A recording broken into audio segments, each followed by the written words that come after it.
December 31st, 1999, my publishing contract with Warner Chappell expired, thus emancipating the name I was given before birth, Prince, from all long-term restrictive documents.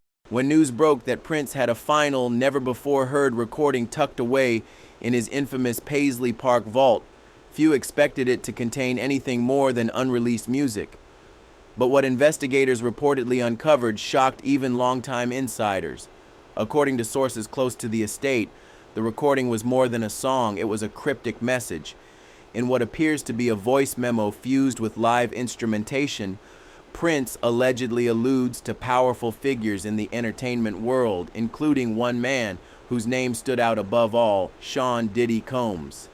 Insiders claim that Prince had become increasingly wary of the music industry's darker side during the final years of his life. His push for independence, ownership of his masters, and cryptic social posts hinted at a deeper unease. This final tape... That I don't know, right? What I know is that he was really health conscious. He was a vegan.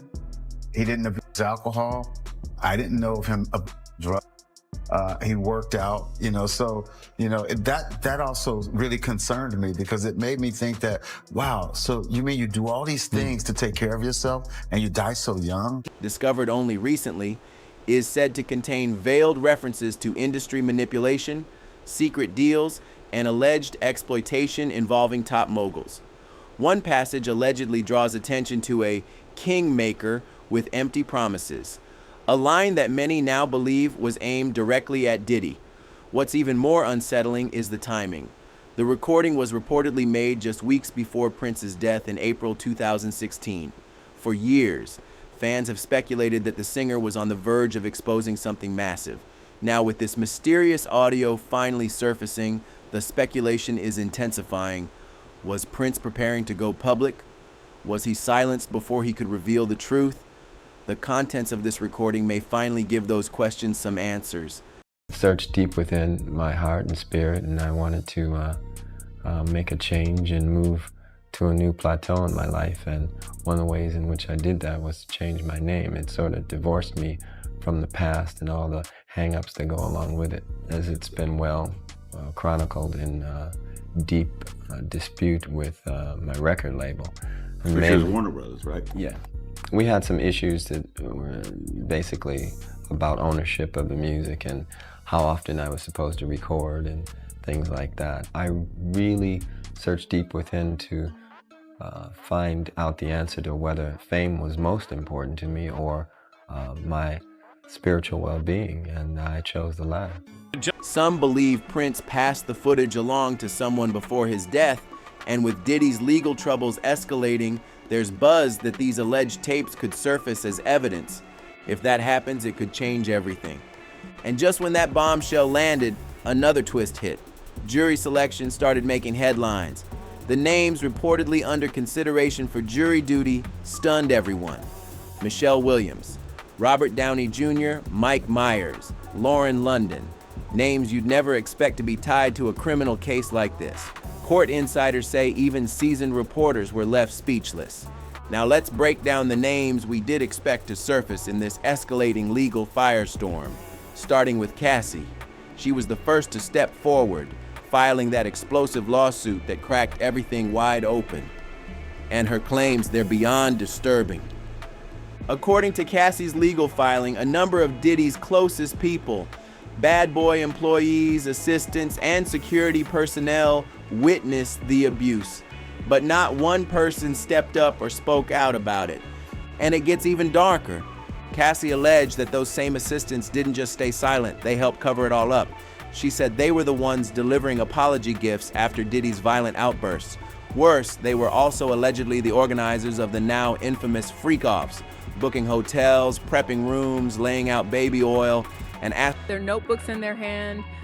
They're coming in, they're very alert, and I think this is one of those testimonies where you have no choice but to pay attention and almost be flabbergasted, obviously, at some of what you're hearing, because it's not only just insight into somebody's sex life, but the details are disturbing at times, especially during that prosecution testimony when we saw some of the alleged abuse, or we saw pictures of her after a beating of some kind, according to her.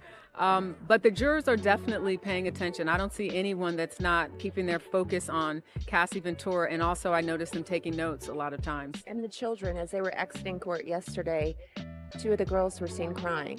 How emotional have they been in court? Again, I cannot imagine if that was my father or somebody close to me up there and having to hear details of their sex life.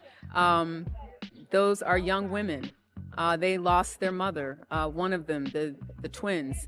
So no one can probably quite understand what it is that they're going through, but I think that's something that you think about on both sides, you know, to look at Alex Fine, which is Cassie Ventura's husband, and think about him having to listen to all that's being said about the type of woman that Cassie Ventura was versus the person that's expecting, you know, their 3rd child together now. So whether it's Combs's family or Ventura's family that's there to support her, her brother, and her husband, Alex Fine, I think it's difficult on both sides. Seen him taking notes from the beginning. I see him put his glasses on. He gets very close to the screen when they're reading some of those text messages, so he's paying attention.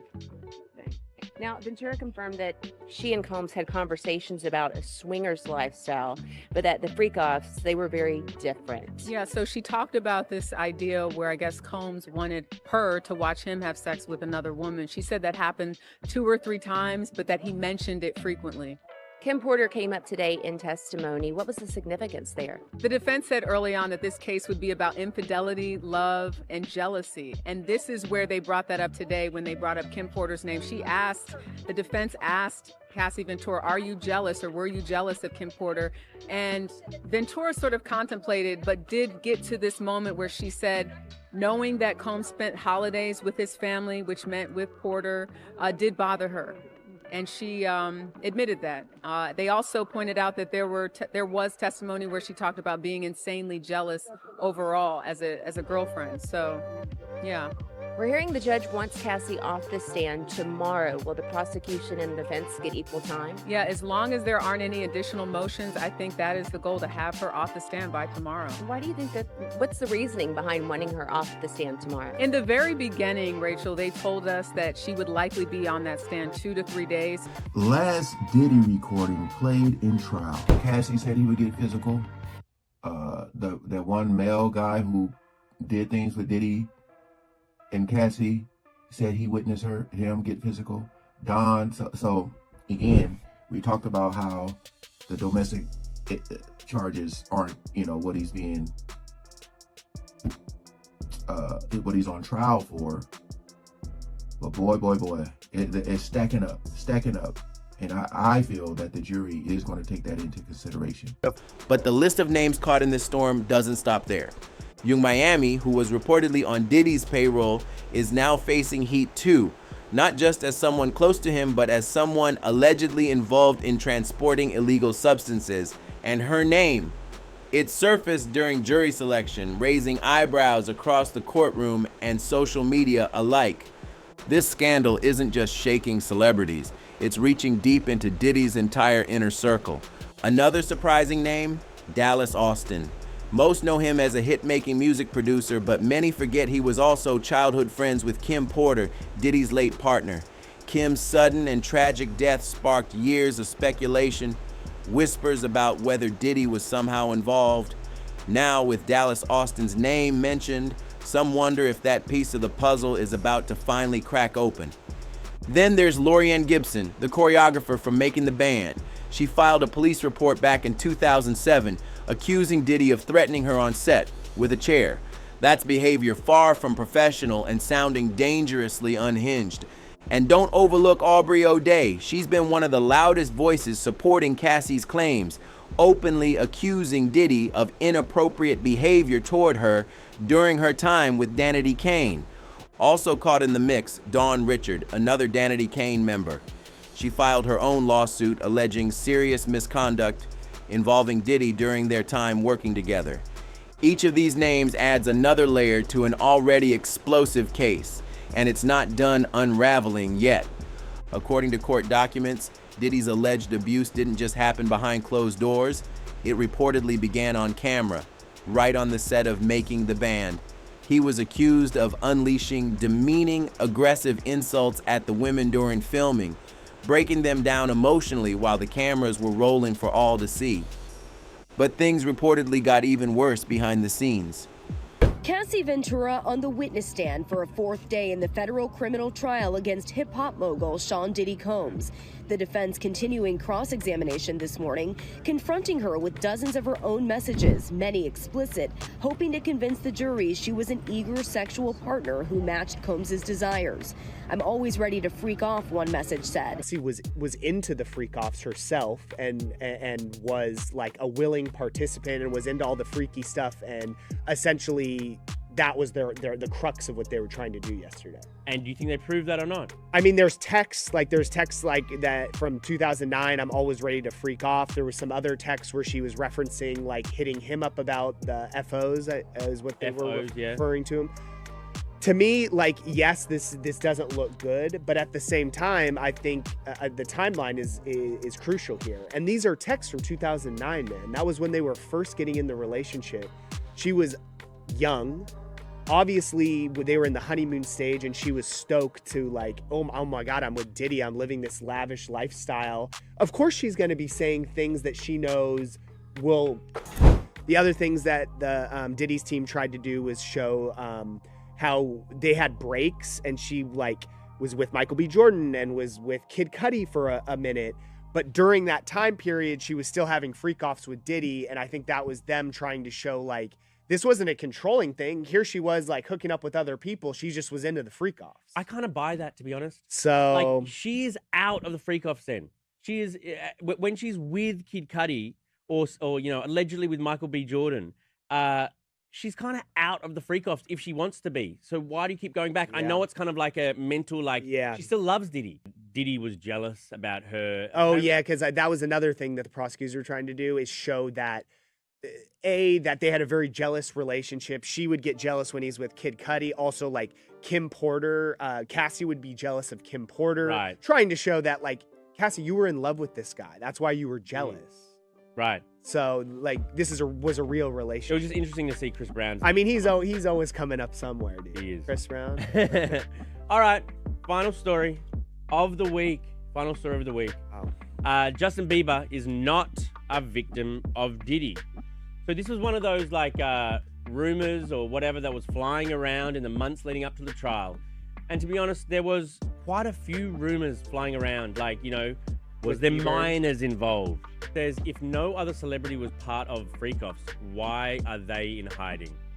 Are they in hiding though? I don't think they're in hiding. I just think other celebrities didn't want to insert themselves. No one wants to be tied to Diddy one way or the other. Even if you're at a white party, like just having a lot of fun, you know, one of Diddy's white parties, you don't want to be linked in any way. No, and that's why, like, all those people, there's a few people I think that have come forward and been like, I didn't see any of this freak-off. One of them, Michael B. Jordan. His name came up, but not because he's accused of anything. His connection appears to be more social, possibly through events or mutual circles. Still, with this case expanding in all directions, no association is going unnoticed. Michael B. Jordan's name showed up in Cassie's lawsuit, not because he's facing any allegations, but due to a reportedly flirty vibe the two shared back in 2015. Prosecutors aren't claiming wrongdoing, but they're planning to call in as many of Cassie's past relationships as possible. The goal? To build a full picture of Diddy's alleged behavior and jealousy. And that leads straight to Kid Cudi. Cassie admitted to having a brief fling with Cudi in 2011 during a rocky patch in her relationship with Diddy. But when she got back with Diddy, he allegedly discovered old emails between her and Cudi and completely lost it. According to the lawsuit, Diddy was so enraged he made sure Cudi was home and then blew up his car. And here's the chilling part.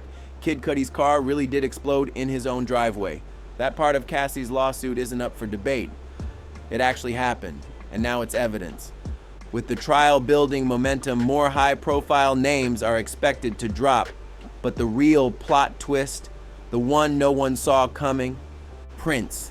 Yes, that Prince. And now the whispers are getting louder. Did Prince know something? Could that alleged tape he reportedly had involving Diddy have played a role in the mysterious circumstances around Prince's own death? It sounds like a conspiracy theory until you start connecting the dots. Because here's where things get eerie. Just days before he passed, Prince posted a photo with a now deleted caption. "Just when you thought you were safe." That cryptic message set off alarm bells for many. Then, during his final appearance at Paisley Park, after reportedly receiving emergency medical treatment, Prince once said something that still echoes today. "Wait a few days before you waste any prayers." What kind of person says that? Unless they sense something's about to go down. And then just like that, Prince was gone, found unresponsive at his Paisley Park estate in Minnesota. The official report labeled it an accidental fentanyl overdose, allegedly caused by counterfeit Vicodin pills. But many never accepted that explanation. Why? Because Prince was widely known for his clean lifestyle. No drugs, no chaos, no reckless habits. So how does someone with that kind of discipline end up dying from a powerful synthetic opioid? That's the question that's never fully gone away. Sure, some asked if he had hidden health issues, but most fans and insiders believe there's far more to this story than just physical health. Too many details don't add up. According to reports, Prince had been offered help. One conversation allegedly involved someone saying, "You'll laugh and we'll get you into rehab to help." And Prince reportedly responded, "Okay, when and where?" That doesn't say the power of visuals. He knew a music video wasn't just marketing, it was a weapon, a way to shape his image, command attention, and craft a story only he could tell. Then came Purple Rain in 1984, and the world changed. Prince wasn't just a superstar, he became a full-blown cultural phenomenon. Fans copied his style, his sound, and his swagger. His influence stretched across music, fashion, and film. He was the most electrifying name in pop, and everyone knew it. But behind the spotlight, trouble. Prince was furious that Warner Brothers owned the rights to his name and every song he released under it. Imagine being one of the greatest artists alive and not even owning your own identity. So he flipped the entire industry on its head. Prince changed his name to a symbol, that iconic glyph everyone now recognizes. That move sent a message. He was done playing by their rules. The media dubbed him the artist formerly known as Prince, and Prince made one thing clear. This was a war for full creative control. He started speaking out, loud and unfiltered, and here's where it takes a sharp turn. Diddy. He was out here cutting deals with the exact same machine Prince was trying to bring down. Diddy inked a major joint venture with Warner Music Group, the same Warner that Prince had spent years battling. The agreement gave Warner a 50% stake in Bad Boy Records, plus control over digital and physical distribution. The Warner partnership with Diddy wasn't just a deal, it was a global power move. The agreement gave Warner access to Bad Boy's entire catalog, past and present, and they helped manage distribution and artist development worldwide. And Diddy? He was proud of that arrangement. He publicly boasted, "There have been a lot of boutique labels that come and go, but we're still here." He framed the Warner partnership as a way to secure long-term dominance, saying it gave financial firepower to keep Bad Boy on top. But now here's where the story takes a much darker, eerier turn. Rumors are swirling that Prince might have known all about those infamous freak-off parties Diddy was throwing, and he wanted no part of it. According to Jason Lee, the very first Wild Diddy party he ever attended, it was at Prince's house. But Jason said something strange stood out. Nobody was allowed to bring personal security, no outside teams, no private bodyguards, nothing. Think about that. Prince let Diddy use his mansion for these intense, over-the-top gatherings, but he made sure only his team maintained control. That kind of boundary wasn't accidental. It was intentional, controlled, tactical. And considering who we're talking about, Prince, the master of privacy and planning, you have to wonder, were the security cameras rolling? Every room, every hallway, every corner. Prince was never sloppy. He was always 10 steps ahead, always protecting himself. What if he captured footage of what went down during those events and stashed it somewhere safe, or even passed it off to someone he trusted before he died? Now, with whispers that his name might appear in court, people are starting to connect the dots, and the picture is disturbing. Drop your take in the comments. Make sure to like, subscribe, and share this video with someone who's been keeping up with this insane case. Tap that notification bell so you don't miss what's coming next. Because this story, oh, it's just getting started. We'll catch you in the next one.